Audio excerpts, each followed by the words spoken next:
Մտահոգ, ծանր ու վտանգավոր օրեր ենք ապրում։ Քանզի Հայաստանի վարչապետի անմիջական ցուցումով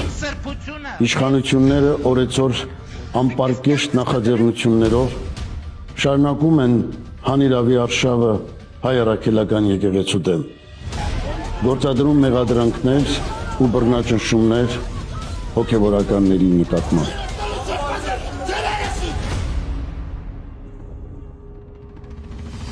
Միթե հայոց հայրապետին հրաժարական պարտադրելը հանցավոր ու դատապարտելի չէ։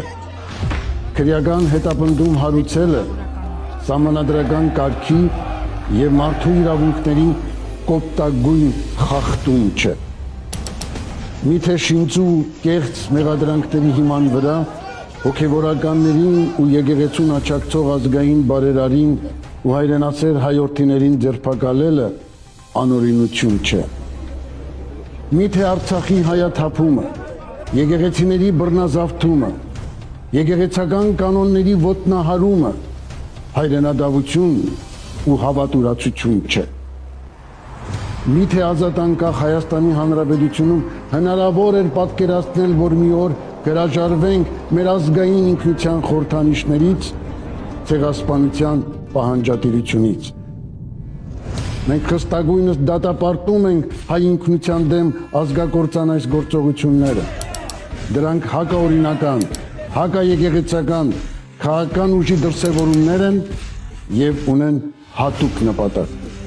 Ոտնակող անել Հայաստանի Հանրապետության սահմանադրությամբ ամրագրված հայ եկեղեցու ինքնավարության իրավունքը եւ խաթարել նրա բնականոն գործունեությունը, պառակտել ու մոլորեցնել հայ հասարակությանը, նսեմացնել ազգային արժանապատվությունը, ոտնահարել աշխարհասփյուր միլիոնավոր հայորդիների կրոնական զգացումները, կործանել դարավոր այն կառույցը, որ եղել եւ մնում է հայոց պետականության անսասան հենասյունը եւ հայոց ինքնության երաշխիքը։ Մեր կոչն ու հորդորը ձեզ, քանզի հասել է այն ժամը, երբ եկեղեցու շուրջ համախմբված, որպես ճշմարիտ քրիստոնյաներ, պիտի ցույց տանք մեր ազգային հավաքական կամքն ու ոգին, հավատքի աղթական ուժը,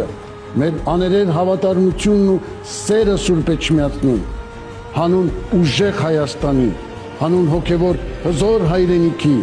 հանուն հայոց պետականության անսասանության։ Վստահ եմ Տիրոջ օգնականությամբ